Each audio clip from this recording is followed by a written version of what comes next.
standing in the middle of a grand ballroom in a stained blue maintenance jumpsuit. I listened to my ex-wife's laughter echo over the clinking champagne glasses. Kailin was having the time of her life, publicly humiliating the man she had bankrupted and abandoned 5 years ago. She thought I was nothing but a pathetic, broken janitor who couldn't even afford a suit for our 10-year college reunion.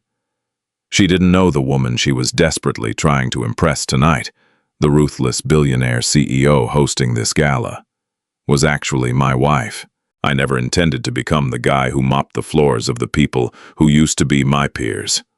5 years ago, my life was on a completely different trajectory.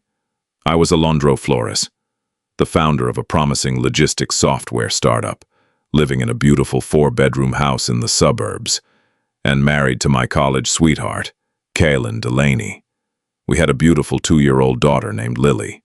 From the outside, it was the American dream, wrapped in a neat, upper-middle-class bow. But dreams have a funny way of turning into nightmares when you aren't looking. Kailin was a woman who thrived on appearances. She needed the newest car, the most exclusive country club membership, and the designer bags that screamed success. When my startup hit a rough patch during a sudden economic downturn, I asked her to tighten our belts. Instead, she severed the safety net. I still remember the day the bottom fell out. It was a cold Tuesday in November. I had spent 14 hours at the office, desperately trying to secure bridge financing to keep my employees paid. When I came home, the house was eerily silent.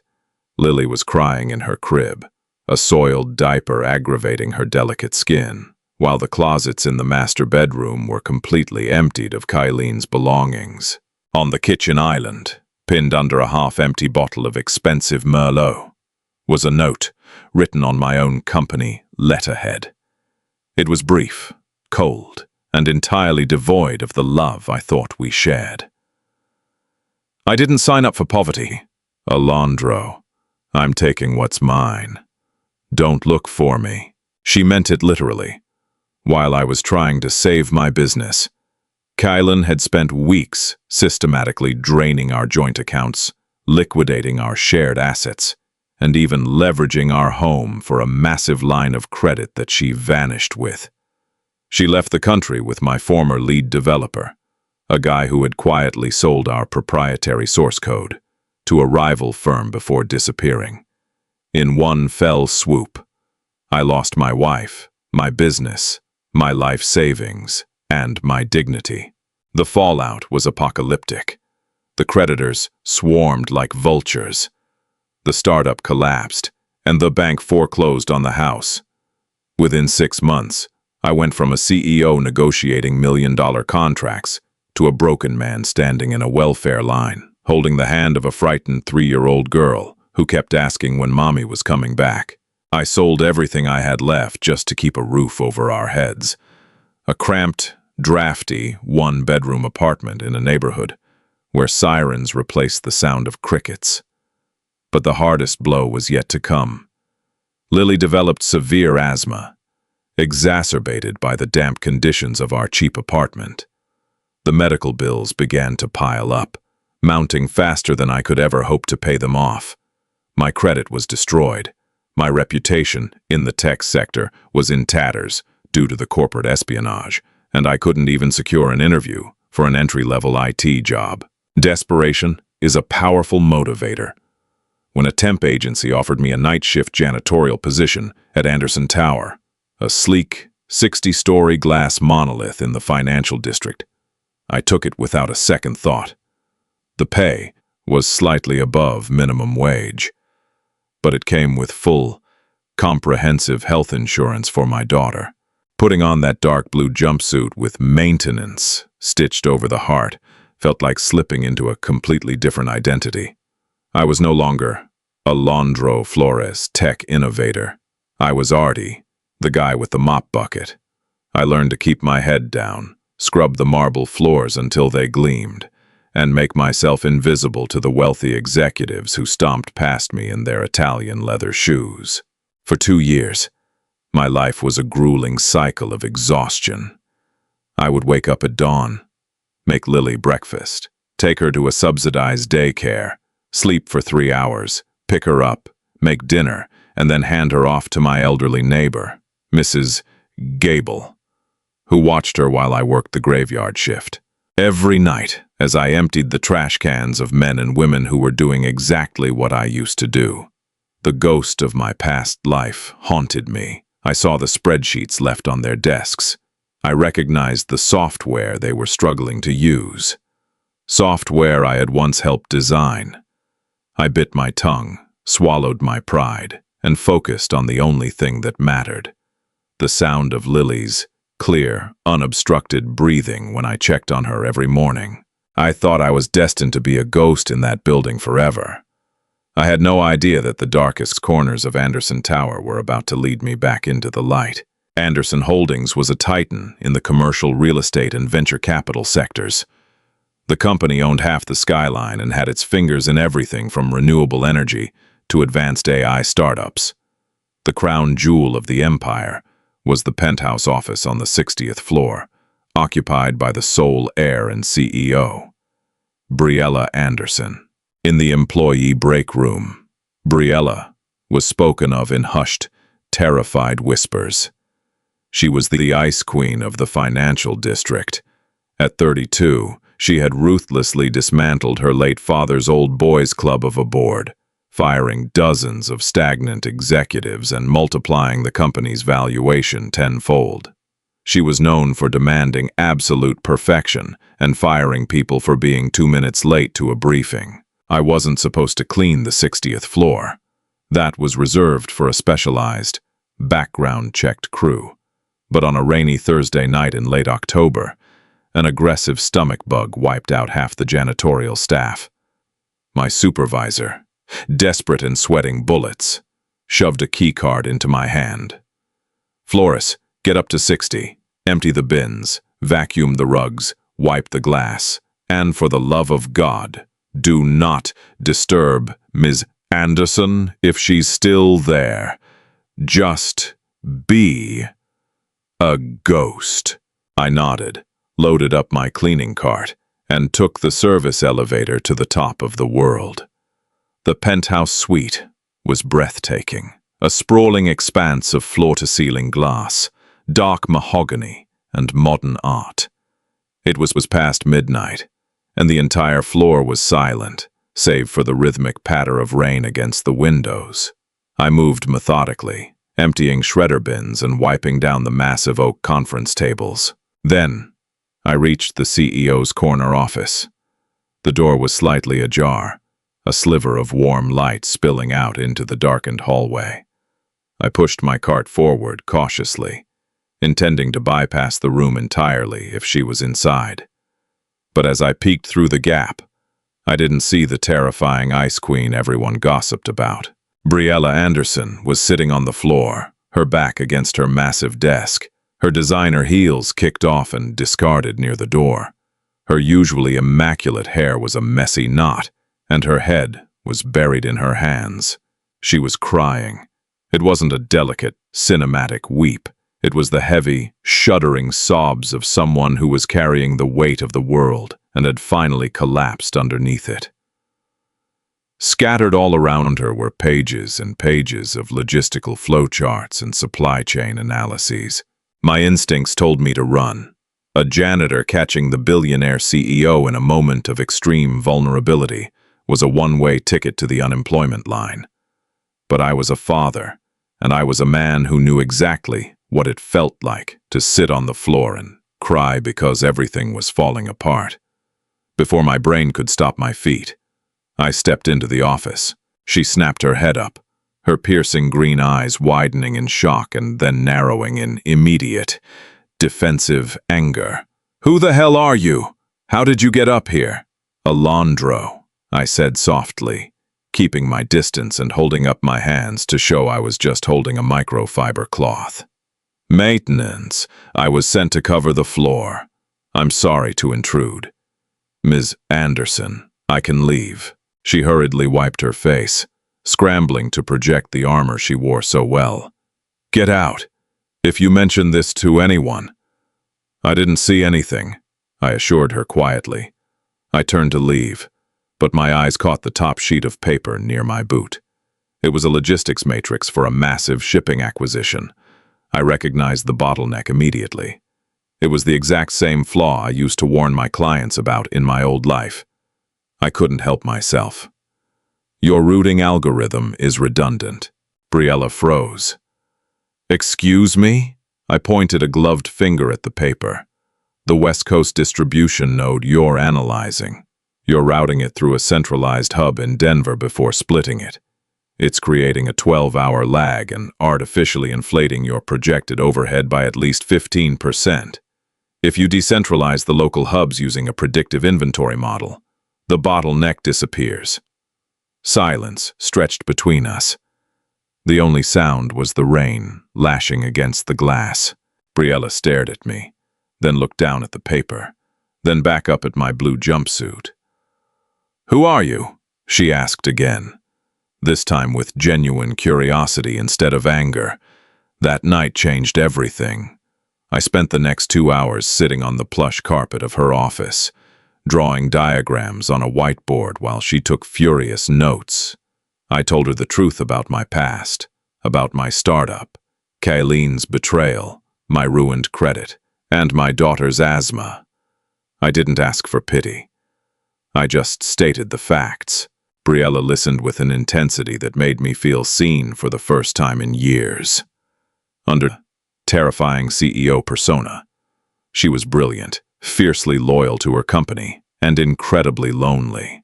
She was surrounded by yes-men and corporate sharks who only wanted her money or her power.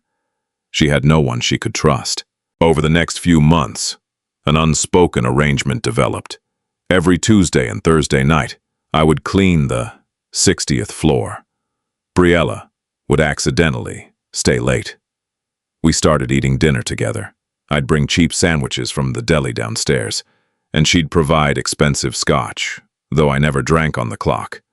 We talked about everything: business, art, our childhoods, our fears. She offered me a high-level executive job a dozen times, but I refused. I didn't want a handout. And more importantly, my ruined credit and legal baggage from the bankruptcy would have caused a PR nightmare for Anderson Holdings if an ambitious journalist started digging. The maintenance job gave me the health insurance I needed, and the anonymity gave me peace. Besides, our secret late-night rendezvous felt like a sanctuary that a professional reporting structure would destroy. The friendship blossomed into a profound, undeniable romance. She loved Lily, stepping into the void Kayleen had left with a warmth and fierce protectiveness that brought tears to my eyes. A year after that first night in her office, on a quiet Sunday afternoon, Briella and I stood before a judge in a private courthouse ceremony. No paparazzi, no massive gala, just me, Briella, Lily, and Mrs. Gable as our witness. I was married to a billionaire, but by my own stubborn insistence, I kept my day job. To the world, Briella was still single, and I was still Artie the janitor. I liked the manual labor.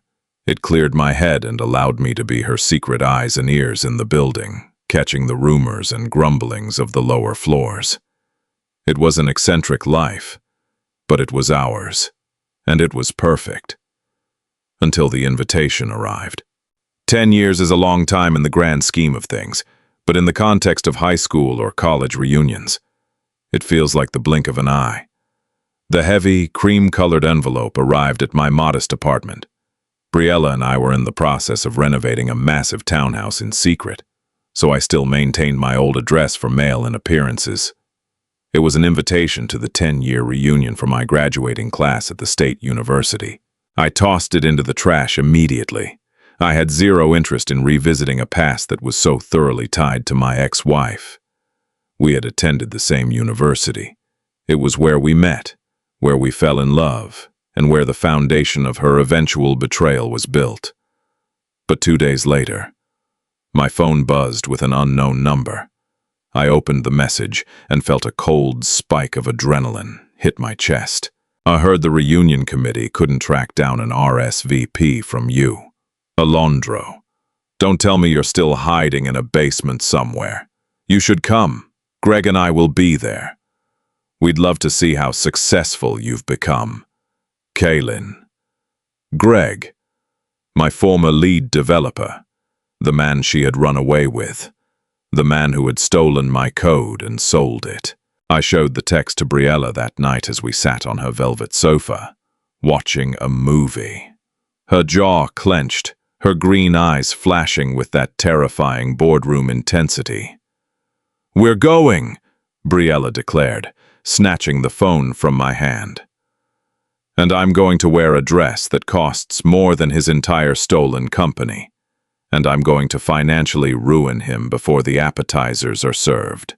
I laughed, pulling her back into my arms. No, I don't want to play their game. They don't know about you. They don't know I'm back on my feet. Go in there to flex your wealth.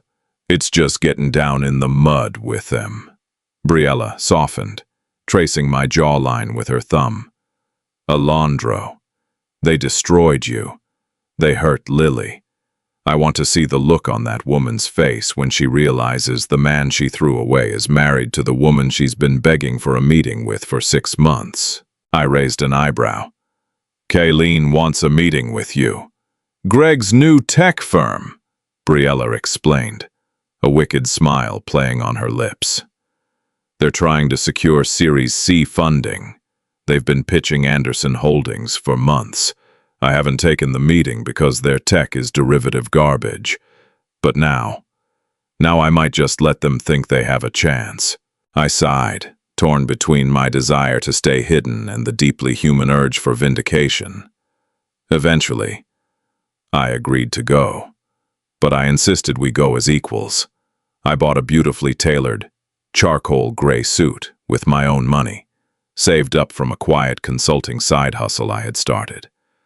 I wanted to walk into that room, looking like a man who had survived the fire, not a man who was hiding behind his wealthy wife. The reunion was scheduled for a Saturday night in the grand ballroom of the St. Regis Hotel, a property that, ironically, Anderson Holdings had acquired 2 weeks prior.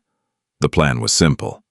I would finish my Saturday afternoon shift, go back to the apartment, change into my tailored suit, and meet Briella at the hotel at 8 o'clock. But the universe, as I had learned the hard way, loves to throw a wrench into the best-laid plans. At 6 o'clock, just as I was clocking out, alarms began to blare on the 42nd floor. It was the server farm for Anderson's data analytics division. I rushed to the floor to find absolute chaos. A massive pressurized water pipe in the ceiling had burst, spraying hundreds of gallons of water directly toward the cooling vents of the server racks. Millions of dollars of hardware, holding unbacked-up proprietary data for a vital upcoming merger, were seconds away from being fried. The emergency shut-off valve was located behind the racks, directly under the deluge. The building's chief engineer was stuck in traffic, and the other maintenance guys were panicking, afraid of getting electrocuted. I didn't think. I sprinted across the slick floor, diving under the freezing spray of water.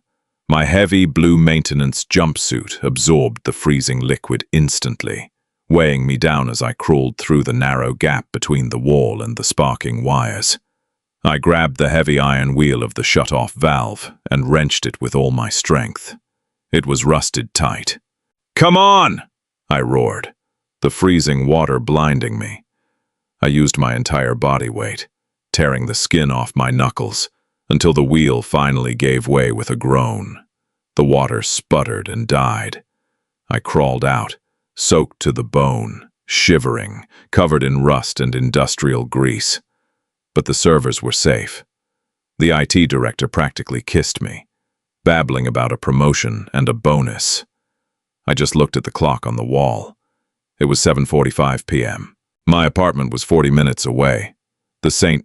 Regis was 2 blocks away. My beautiful, tailored suit was hanging in my closet, completely out of reach. I tried to call Briella, but her phone went straight to voicemail, She was already inside the venue, schmoozing with the elite. I had a choice. I could go home, change, and arrive 2 hours late, missing the entire opening of the event.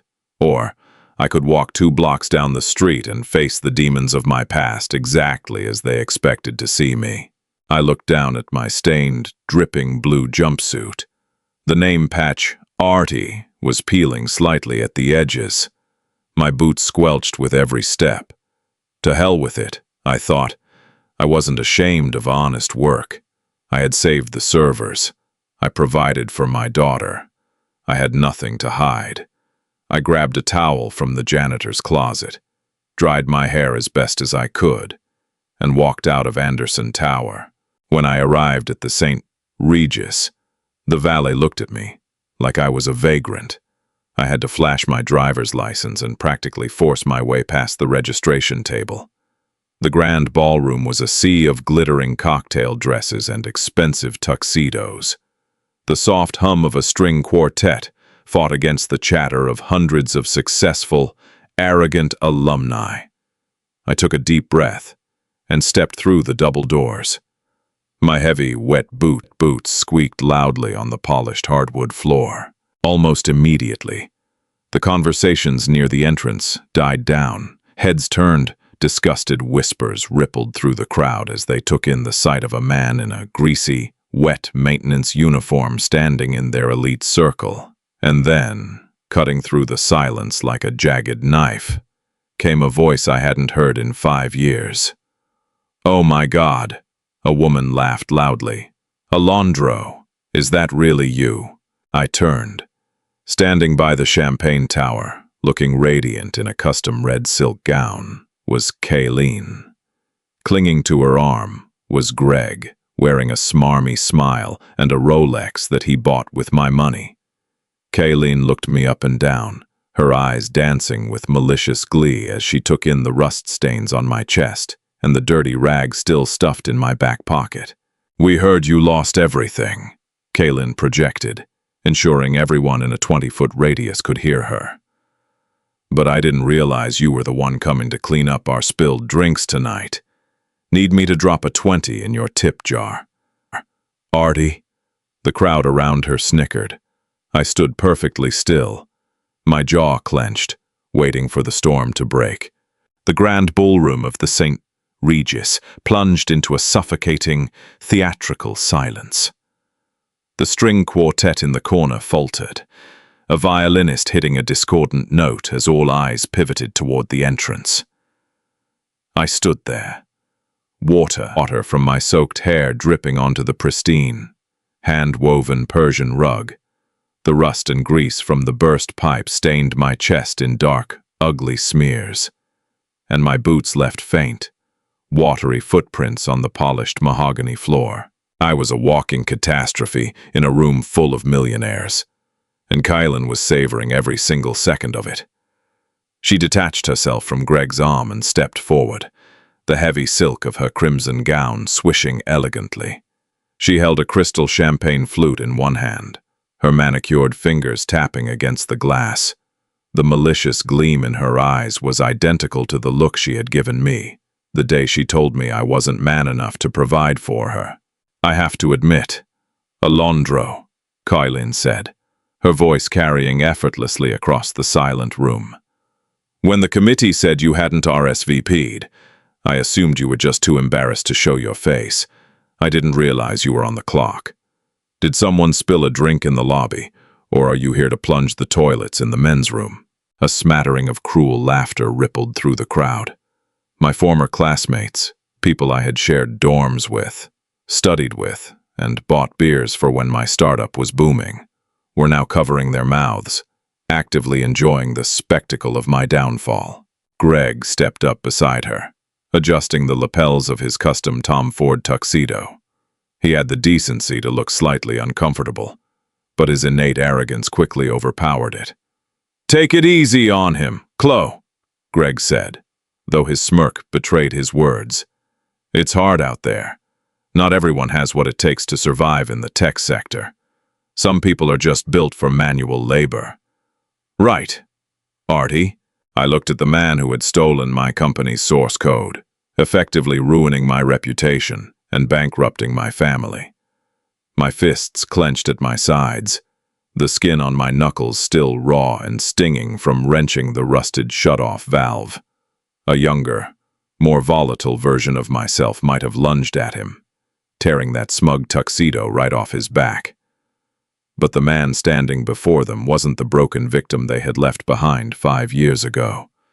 I was a father who had fought tooth and nail to keep his daughter breathing, and I was the husband of the most formidable woman in this city. I took a slow, deliberate breath, squaring my shoulders. I didn't shrink. I didn't look down. I was dealing with an emergency, I said, my voice calm, steady, and entirely devoid of the shame they so desperately wanted to hear. I didn't have time to change, but I promised someone important that I would be here tonight, so I came as I am. Kaylin threw her head back and laughed, a shrill, grating sound that set my teeth on edge. An emergency? What? Did they run out of bleach in the supply closet? Oh, Alondro, look at you. You are a walking tragedy. You used to have so much potential. Now look at you, wearing a stained jumpsuit to a black tie event. It's pathetic. You're pathetic. She took another step closer, lowering her voice, just enough so only the inner circle of onlookers could hear. Do you know how embarrassing it was to be married to a sinking ship? I look at you now, and I thank God every single day that I had the sense to cut dead weight. Greg took your messy, amateur code and turned it into a multi-million-dollar enterprise.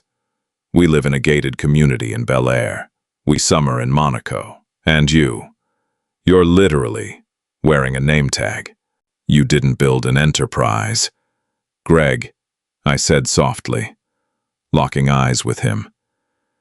You sold stolen property.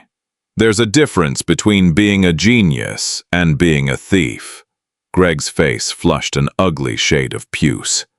He took a threatening step forward. Watch your mouth, Flores. You have no money, no lawyers, and no standing. I could have you thrown out of this hotel with a snap of my fingers. You're a janitor. I'm a CEO. Actually, you're a beggar, I replied smoothly, recalling the information Briella had given me on the couch. From what I hear, your Series B funding dried up 6 months ago, and you've been desperately trying to secure a meeting for Series C, just to keep the lights on. You aren't thriving. Greg, you're treading water, Kaylin gasped, her eyes narrowing into dangerous slits. How dare you? You know nothing about our finances, you glorified maid. We are securing a massive deal tonight. The CEO of Anderson Holdings is the keynote sponsor of this reunion. She is a billionaire, Alondro, something your tiny peasant brain can't even comprehend.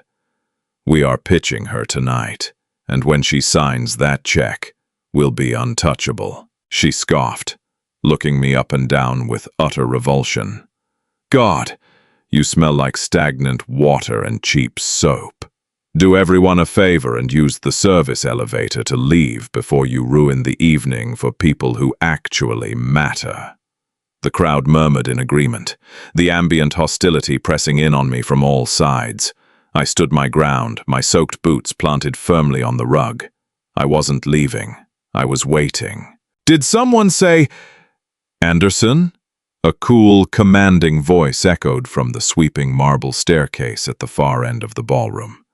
The temperature in the room seemed to drop 10 degrees. The crowd parted like the Red Sea, falling over themselves to clear a path. And there she was. Briella Anderson descended the staircase with the terrifying, effortless grace of a monarch surveying her kingdom. She was wearing a breathtaking, floor-length emerald green gown that perfectly matched her eyes. Diamonds glittered at her throat and wrists, catching the light of the crystal chandeliers. Every step she took radiated absolute, unapologetic power. The murmurs of the crowd shifted instantly from mocking whispers to breathless reverence. Men straightened their ties. Women hastily adjusted their posture. This was the woman who owned half the financial district, the ruthless ice queen who could make or break a career with a single stroke of her pen. Kaylin and Greg practically abandoned me, their faces lighting up with desperate, sycophantic hunger. They hurried forward to intercept Briella as she reached the bottom of the stairs, completely ignoring the fact that she was scanning the room with a laser-focused intensity, clearly looking for someone. "Ms. Anderson," Kaylin gushed, her previously vicious tone instantly morphing into honeyed sweetness. She practically threw herself into Briella's path. "It is such an absolute honor to have you sponsor our reunion tonight. I'm Kaylin Delaney, and this is my partner, Greg." Briella stopped. Her cold green eyes flicked to Kaylin, analyzing her for a fraction of a second, before dismissing her entirely. "Excuse me, I'm looking for my—" "We've been in contact with your acquisitions team for months," Greg interrupted, stepping awkwardly in front of Kaylin to puff out his chest. "I'm the CEO of Apex Logistics Solutions. We are on the precipice of revolutionizing predictive supply chain algorithms. I know tonight is a social event, but I would love just 3 minutes of your time to discuss our Series C potential." Briella's jaw tightened. She hated being interrupted, and she despised ambush pitches. She looked at Greg as if he were a particularly repulsive insect that had just landed on her designer shoes. "Apex Logistics," Briella said, her voice smooth but laced with a lethal edge. "Ah, yes, I read your proposal." Greg's face lit up like a Christmas tree. "You did? That's fantastic. As you can see, our proprietary code is leagues ahead of the competition. Your code is derivative, bloated, and stolen," Briella interrupted, her tone dropping the temperature of the conversation to absolute zero. The silence that followed was deafening. Greg's mouth opened and closed like a dying fish. Kaylin turned pale, her fake smile trembling on her lips. "Your architecture relies on an outdated central processing hub," Briella continued mercilessly, quoting the exact flaw I had pointed out to her in her own office a year ago. "It artificially inflates overhead. It's inefficient. More importantly, my legal team ran a background check on the origins of your software. The foundational architecture is a direct, sloppy copy of a defunct startup from 5 years ago. I don't invest in thieves, Mr. Delaney, and I certainly don't invest in amateurs," Kaylin gasped, stepping forward defensively. "Ms. Anderson, there must be some misunderstanding. We are innovators. We aren't like him." Kaylin made the colossal mistake of pointing a manicured finger directly at me. I was standing about 10 feet away, still dripping wet, the Artie name tag on my chest practically glowing under the chandeliers. "That man right there is the founder of the defunct startup you're talking about," Kaylin spat, trying to salvage her pride by throwing me to the wolves. "Look at him. He's a janitor, a failure. He didn't have the vision to take his company to the next level, so Greg had to salvage what was left. You can't possibly compare our success to a man who cleans toilets for a living." Briella finally followed Kaylin's pointing finger. When her eyes landed on me, the terrifying Ice Queen persona vanished in an instant. The cold, calculating glare melted into a look of absolute, unadulterated panic. She didn't see a janitor. She didn't see the rust or the grease. She saw her husband, shivering and bleeding. "Alondro," she gasped, completely ignoring the stunned gasps of the crowd. She shoved past Kaylin with enough force to make the other woman stumble in her heels. Briella rushed across the polished floor, the expensive silk of her emerald gown dragging through the dirty water dripping from my boots. She didn't care. She closed the distance between us and grabbed my shoulders, her hands frantic as she inspected the grease on my face and the blood seeping from my torn knuckles. "Alondro, my God, what happened?" she demanded, her voice echoing loudly in the dead silent ballroom. "You're freezing. You're bleeding. Did you get into an accident? Where is your suit?" "The server farm on floor 42, I said softly, suddenly feeling incredibly self-conscious as hundreds of eyes stared at us in abject shock. A main water pipe burst. It was flooding the racks. I had to dive under it to reach the manual shut-off valve. It was rusted shut. It took me a while to get it closed. Briella's hands gently cupped my cheeks, her thumbs wiping away a smear of grease. "You saved the servers. Alondro, you could have been electrocuted. Why didn't you call me? Why didn't you go home to change?" "I tried to call." I smiled faintly, leaning into her touch. "But I promised you I'd be here. It was either go home and miss the whole night, or come exactly as I am." Briella let out a breath that was half laugh, half sob. "You absolute idiot! I wouldn't have cared if you were late." She pulled a pristine white silk handkerchief from her clutch and carefully wrapped it around my bleeding knuckles, tying it tight. The sheer intimacy of the gesture, the billionaire CEO tending to the wounds of a grease-stained janitor, sent a shock wave of frantic murmuring through the ballroom. I glanced over Briella's shoulder.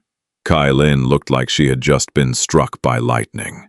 Her jaw was unhinged, her eyes wide with a mixture of horror, confusion, and terrifying realization. Greg was completely frozen, the color entirely drained from his face. Kailin took a trembling step forward. Ms. Anderson, why are you touching him? He's just a janitor." Briella finished tying the knot on my knuckles. She slowly turned around, placing one hand possessively flat against the center of my chest, right over my cheap, peeling name tag. The Ice Queen was back, but this time, her fury was personal. "He is not just a janitor," Briella said, her voice ringing out with crystal clarity, commanding the attention of every single person in the St. Regis ballroom. "He is Alondro Flores. He is the brilliant mind behind the logistics software you stole.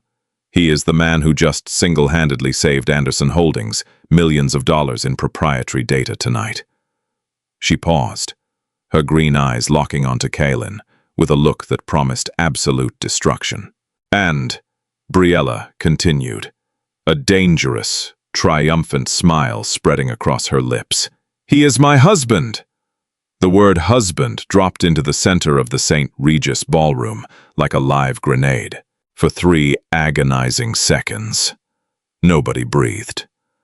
The only sound was the sharp, crystalline shatter of a champagne flute hitting the floor as it slipped from Kaylin's paralyzed fingers. The expensive sparkling wine splashed across the toes of her red designer heels. But she didn't even flinch. She was staring at Briella's hand, which was resting flat against my stained chest, directly over my heart. "Husband!" Kailin choked out, the word sounding like a death rattle. Her eyes darted frantically between my bruised face and Briella's flawless, furious expression. No, that's impossible. You're lying. He's a janitor. He lives in a slum.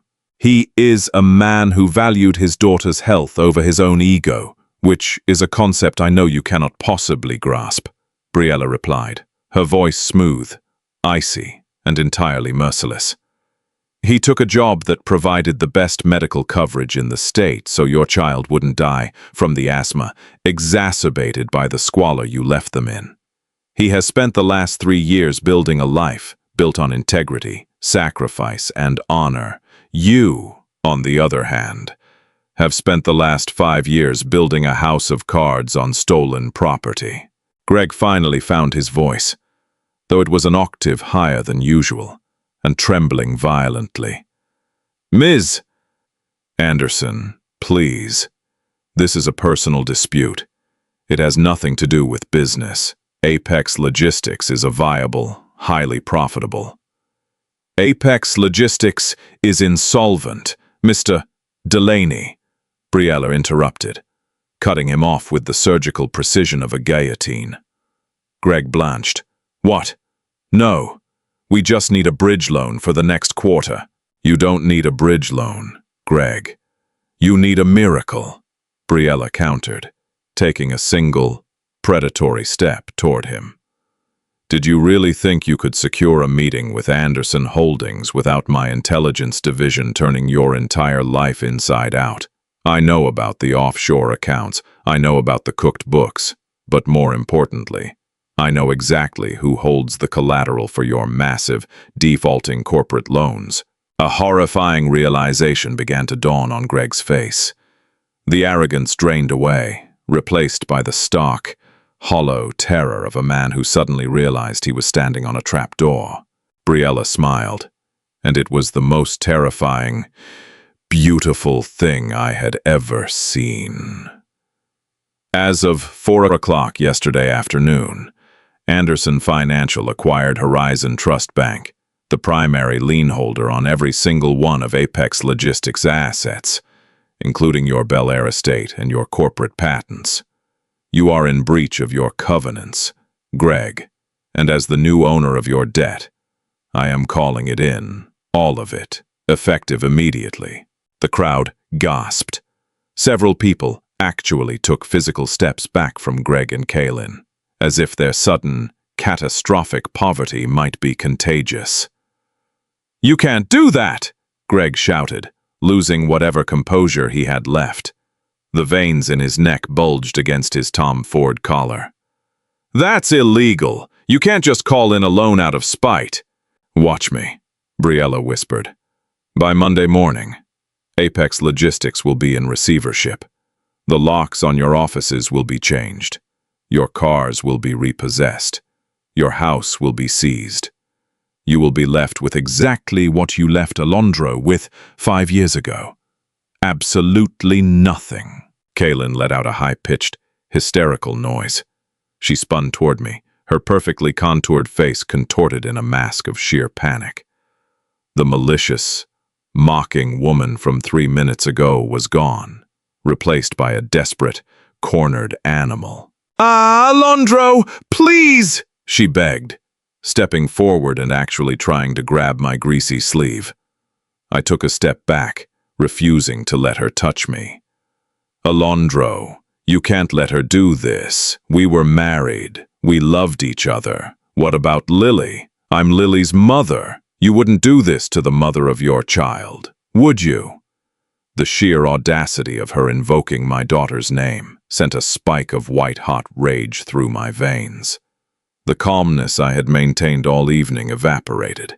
Do not say her name, I said, my voice dropping to a dangerous, vibrating baritone. Kaylin recoiled as if I had struck her. You lost the right to call yourself her mother the day you left her crying in a soiled crib while you cleaned out her college fund to run away with him. I continued, pointing a bloody, wrapped knuckle at Greg. When she couldn't breathe. When we were sitting in emergency rooms at 3 in the morning because we couldn't afford her inhalers. You were summering in Monaco. You didn't care if she lived or died. The only mother Lily knows now is the woman standing next to me. The woman who reads her bedtime stories, who holds her when she's scared, and who actually loves her. I looked Kaylin up and down, feeling nothing but a profound, overwhelming sense of disgust. The ghost of my past was finally exorcised. She wasn't a monster anymore. She was just pathetic. You wanted to show off tonight. Kaylin, I said quietly, looking at the silent, horrified faces of our former classmates who had been laughing at me moments before. Well, you got your wish. Everyone is looking at you. I turned to Briella. The cold, ruthless CEO melted away the second our eyes met, leaving only the woman I loved. I offered her my arm, grease, water, and all. I think I've had enough of this reunion, I told her. Would you like to get out of here, Mrs. Flores? Briella beamed, slipping her diamond-clad arm through my ruined sleeve without a second of hesitation. I would love nothing more. Mr. Flores. We walked toward the exit together. The crowd parted for us in absolute silence.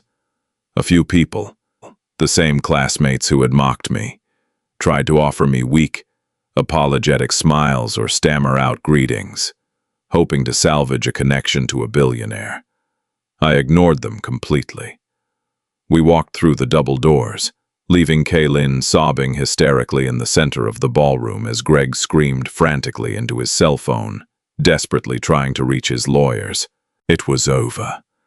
The nightmare was finally over. We didn't leave the St. Regis. As the owner of the property, Briella had permanent access to the two-story penthouse suite on the top floor. We rode the private, gold-plated elevator, up in comfortable, exhausted silence.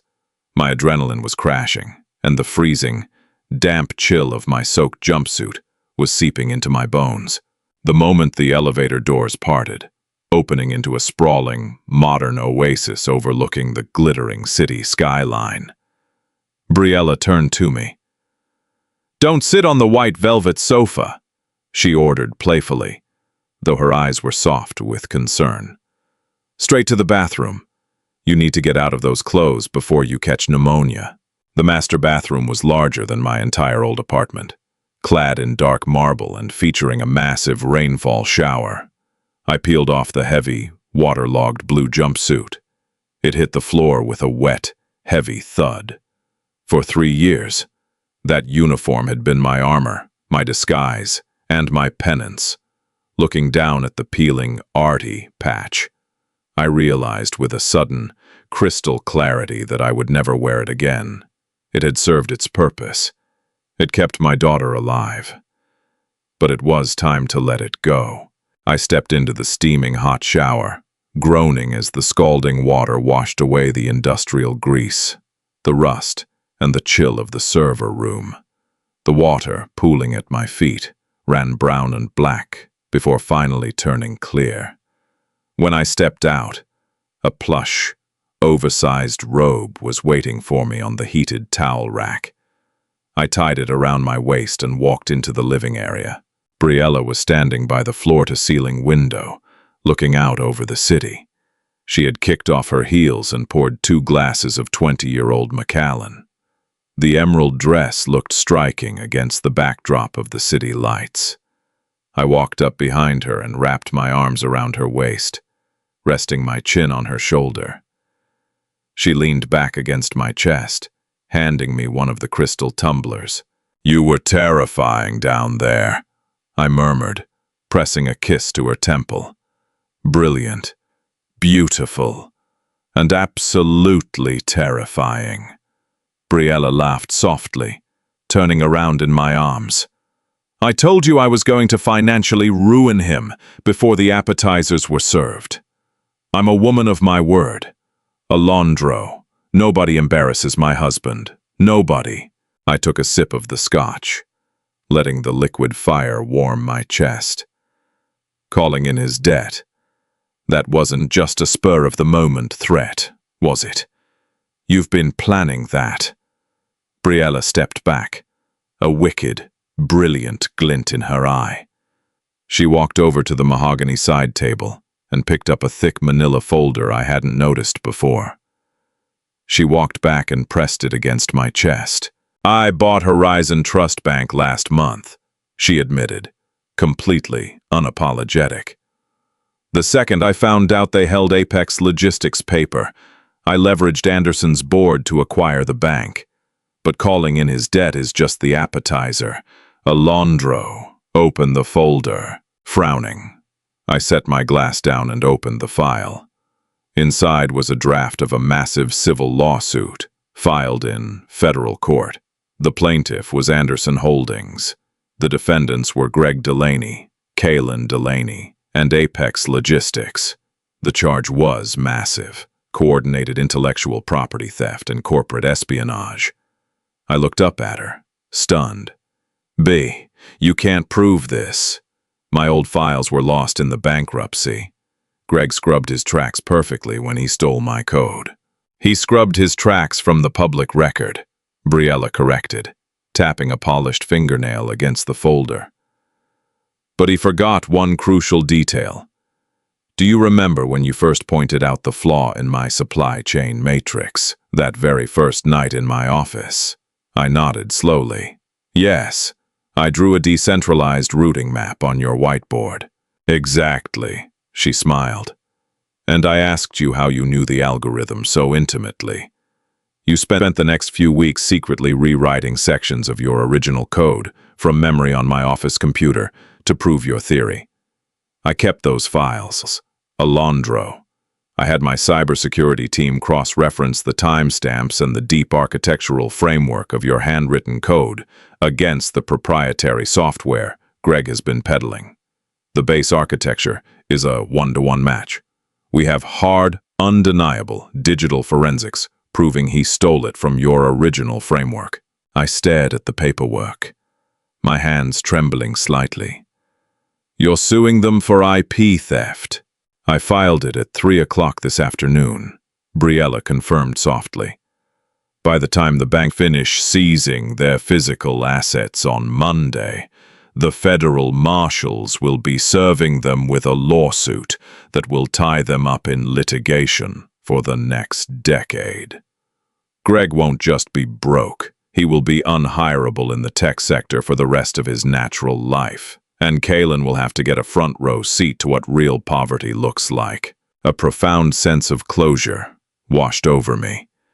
It wasn't just revenge. It was justice. The scales, which had been tipped so brutally against me 5 years ago, were finally balanced. Thank you, I whispered, pulling her into a fierce, tight embrace. I buried my face in her hair, breathing in the scent of her expensive perfume. I don't know how I'm ever going to repay you for this. B, you've given me my life back. Briella pulled back slightly, looking up into my eyes. The fierce CEO was gone. She was just my wife, looking at me with absolute adoration. You gave me my life back, Alondro. Before you walked into my office that night, I was drowning. I was surrounded by sharks, and I had forgotten how to trust anyone. You and Lily. You gave me a family. You don't owe me anything. We're partners. I looked down at my hands. The skin on my knuckles was bruised and red, stripped raw from the manual labor I had endured for years. But they were strong hands. They had kept my daughter alive. They had saved the servers. And now they were ready to build something new. I don't want to go back to Anderson Tower on Monday, I said quietly, the realization cementing in my mind. Not in a blue jumpsuit. It's time. Briella's eyes lit up with fierce excitement. You're ready. I've been running the consulting side hustle quietly for a year. I have enough capital saved up to lease office space, I said, a fire igniting in my chest that I hadn't felt in half a decade. The market is wide open now that Apex Logistics is going under. Companies are going to need a new supply chain architecture. I want to build a new firm, from the ground up, no shortcuts. I want 50% equity, Briella said instantly, slipping effortlessly into negotiator mode, though a massive smile was playing on her lips. Anderson Holdings will provide the seed funding, and we become the exclusive vendor for all your enterprise contracts. I laughed, a genuine, booming sound that echoed through the penthouse. I wouldn't have it any other way, as we stood there looking out over the city that had once crushed me and was now laid out before us. I knew the worst chapters of my life were closed forever, but there was still one loose end to tie up, and it involved the most important person in our lives. Tomorrow morning, we had to go home and tell Lily that everything was about to change. Sunlight streamed into the penthouse suite of the St. Regis, waking me with a gentle warmth that I hadn't felt in years. For a moment, wrapped in the high thread count sheets.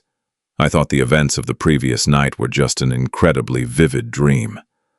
But then I felt Briella shift beside me, her arm draped comfortably over my chest, and the dull, lingering ache in my bruised knuckles grounded me in reality. It wasn't a dream.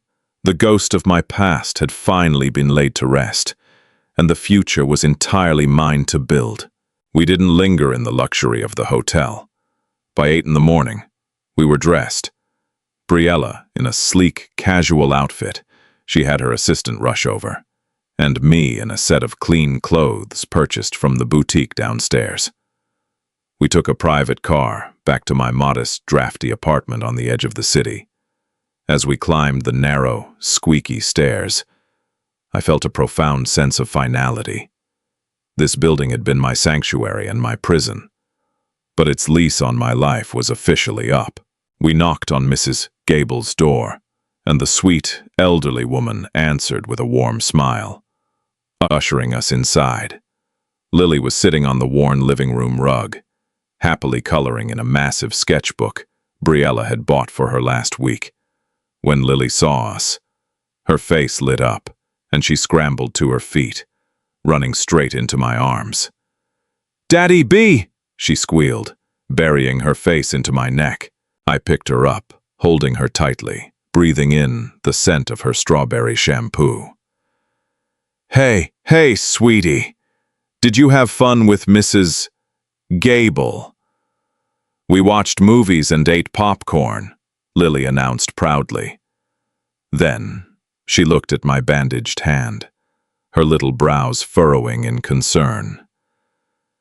"Daddy, did you get an OE at work?" Briella stepped forward, gently stroking Lily's hair. "Your dad is a superhero."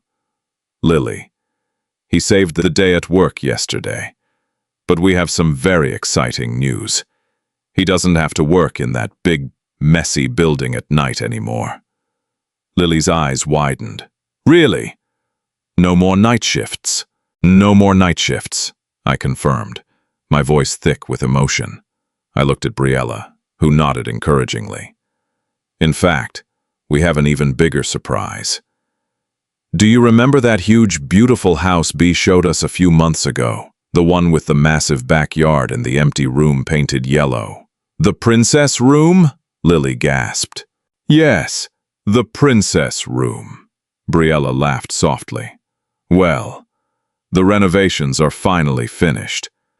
We're all moving in together today.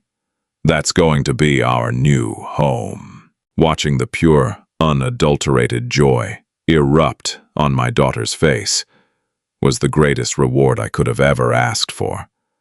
We spent the rest of the Sunday packing up the few meaningful possessions we had in the tiny apartment. I left the worn-out furniture and the cheap plates behind. When I walked out of that apartment for the final time, I locked the door, dropped the keys in the mail slot, and didn't look back. Monday morning brought the storm Briella had promised, and it was a spectacle of biblical proportions in the financial district. I was sitting at the massive marble kitchen island in our new townhouse, drinking coffee and watching the morning business news. The headline scrolling across the bottom of the screen read, "Anderson Holdings executes hostile debt call. Apex Logistics in receivership." The anchors were practically breathless as they detailed the sudden, catastrophic collapse of Greg's company. Briella's strategy had been flawless.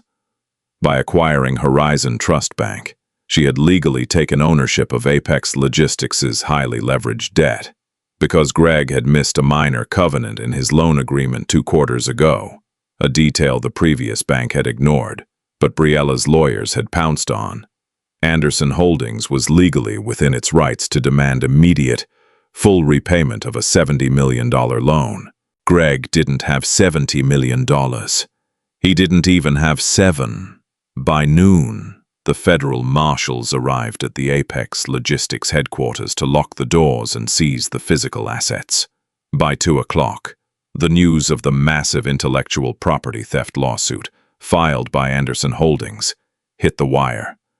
The digital forensics Briella's team had compiled were leaked to the business press, undoubtedly by Briella herself. The evidence was damning, undeniable, and utterly humiliating. Greg's reputation was incinerated in a matter of hours. He was exposed not as a tech visionary, but as a fraudulent, incompetent thief who had built his entire life on stolen architecture. As for me, I didn't have time to gloat over their ruin. I was too busy building my empire. With Briella's seed funding and the backing of Anderson Holdings enterprise contracts, I launched Flores Solutions. We didn't rent a flashy, overpriced office in a glass tower. We leased a practical, industrial space in a rejuvenated warehouse district. I hired a team of hungry, brilliant developers who had been cast aside by the traditional corporate machine. And we got to work. The market was desperate for a new logistical framework, now that Apex had collapsed, and Flores Solutions was uniquely positioned to fill the void. I worked grueling hours, but this time, it was on my own terms. I came home every night for dinner. I read Lily her bedtime stories. I fell asleep next to my wife. Within 6 months, Flores Solutions had secured massive contracts with 3 of the largest shipping conglomerates on the East Coast. We weren't just profitable, we were revolutionizing the industry. I had reclaimed my name, my reputation, and my self-respect. But the universe always demands a final act of closure. It was a crisp afternoon in late November, exactly 1 year after the reunion that had changed everything. I had just wrapped up a highly successful quarterly review with my board of directors, and I was walking out of my warehouse office to head to a celebratory lunch with Briella. As I stepped onto the sidewalk, adjusting the cuffs of my tailored navy suit, I heard a tentative, ragged voice call out my name. Alondro. I stopped and turned around. Standing near the edge of the parking lot, looking like a ghost of her former self, was Kayleen. The transformation was shocking.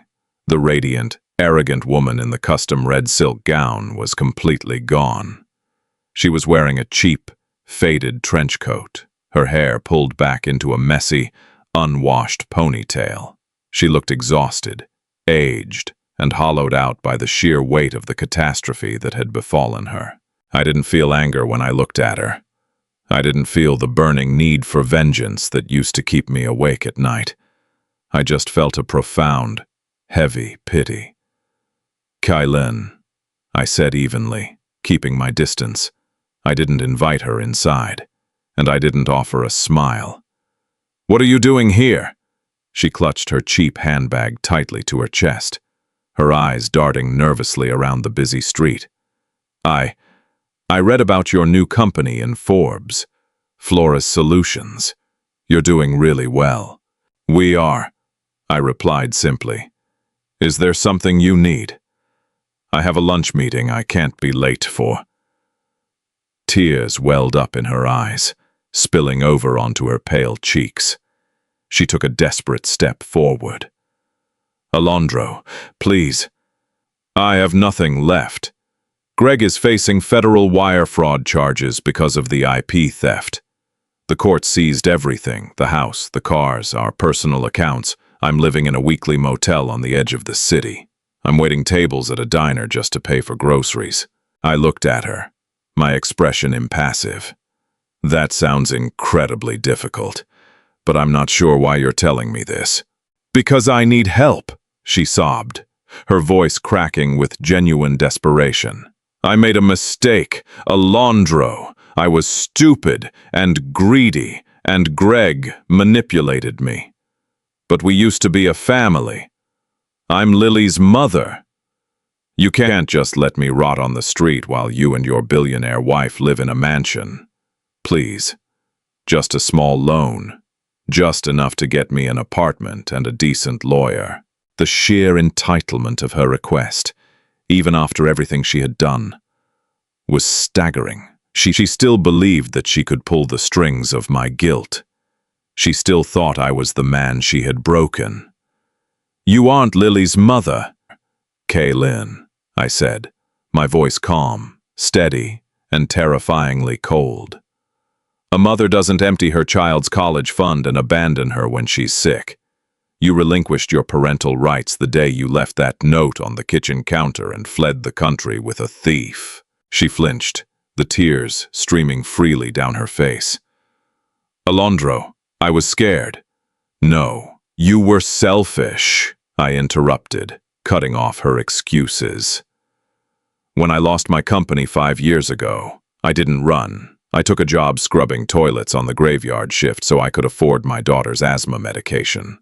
I swallowed my pride. I did whatever it took. You didn't want to struggle, so you stole everything I had and left me for dead. I reached into the inner pocket of my suit jacket and pulled out a sleek, minimalist business card. It belonged to a reputable, mid-tier family law attorney I knew in the city. I held it out to her. I am not giving you a dime of my money, Kayleen. Not now, not ever. I told her with absolute finality. But if you genuinely want to try and rebuild your life, this lawyer does pro bono work for people in financial distress. Call him. Get a public defender for Greg's criminal trial. Do the hard work. Scrub some floors if you have to. And figure it out. Just like I did. She stared at the card in my hand as if it were a venomous snake, refusing to take it. She wanted a bailout, not a lifeline that required actual effort. When she didn't reach for it, I placed the card gently on the hood of a nearby parked car. Don't come to my office again, Kaylin, I warned her softly. And if you ever try to contact Lily or approach my home, Briella will unleash a legal team that will make your current bankruptcy look like a vacation. Goodbye. I turned my back on her and walked toward my waiting car. I didn't look over my shoulder. I didn't need to see her standing there, weeping over the ruins of a life she had destroyed with her own 2 hands.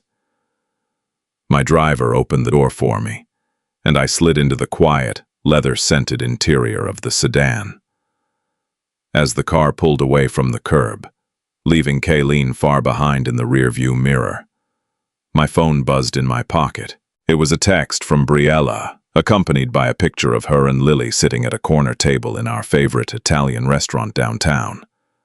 Lily was proudly holding up a slice of pizza that was almost as big as her head, sporting a massive, sauce-covered grin. We ordered the garlic knots.